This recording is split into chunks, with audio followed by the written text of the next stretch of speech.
Hello again and welcome to video 3 of week 4. In the last video we looked at an up-to-date model of how your body budgeting system works. So how you shift gear and change the way that energy is diverted and resources are diverted between different parts of your body. We learned that the autonomic nervous system has a big role to play in this process, and also that the autonomic nervous system is not always automatic. It can be influenced by our thoughts and actions. In this video, we consider the effects of the wrong type of stress on the function of your body budgeting system. And we propose that listening to your body's signals can help to catch changes in your physiology earlier to avoid unwanted outcomes such as illness and burnout, and even to sustain energy levels for longer to perform better at work or for other goals in life.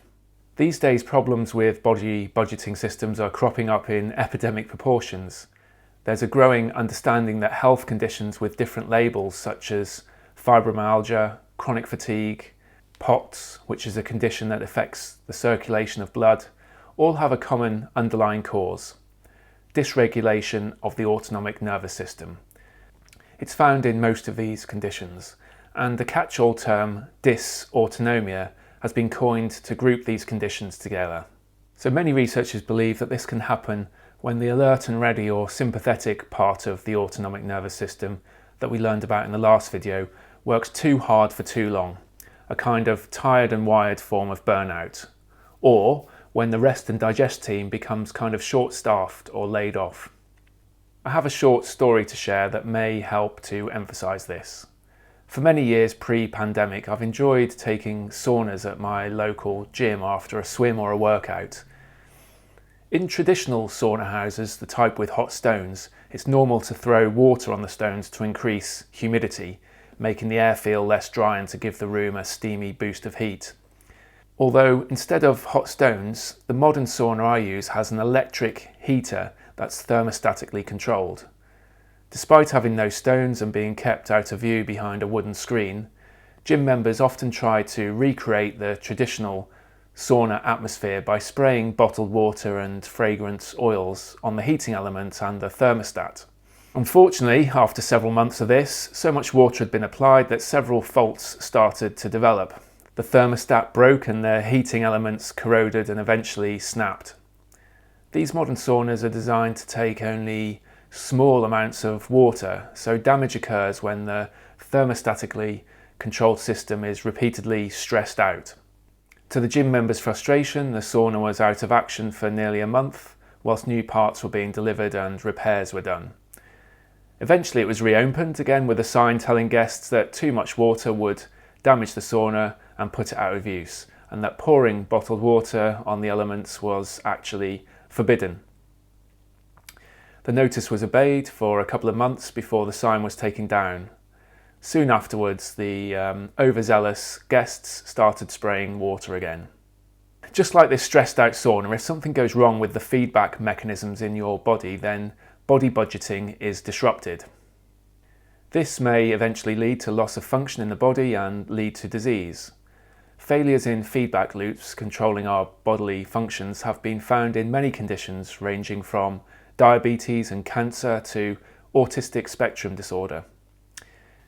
In diabetes, something goes wrong with the feedback loops involving the hormones insulin and glucagon, which help to regulate the flow of glucose between the blood and insides of cells. When the cells inside the pancreas that make insulin stop working so well, this is called type 1 diabetes. When other cells throughout the body lose their sensitivity to insulin, so that glucose can't flow from the blood into the cells, this is called type 2 diabetes. In both cases, it becomes harder for the body to keep levels of glucose in the bloodstream within a healthy range. Too much glucose in our circulatory system leads to deposits of sugar throughout the body. Like limescale on a kettle elements and in water pipes, this eventually causes problems. In humans and non-human animals, the glucose limescale interrupts metabolism and fat storage and leads to a whole host of other symptoms that fall under the label of diabetes. So hopefully you can see that feedback loops have limits. When pushed over the edge, they can take us away from homeostasis and towards poor health. As demonstrated with the feedback loop for insulin and glucose, things can go wrong with several parts of the feedback loop. A component in the loop may fail, just like a broken temperature sensor on a boiler in a household heating system, and cause the entire loop to stop. Did you know that stress and lack of sleep can be enough to drive the body into a pre-diabetic state? Sometimes though, it's more to do with how the thermostats are calibrated. Let's imagine another temperature related scenario to help understand this.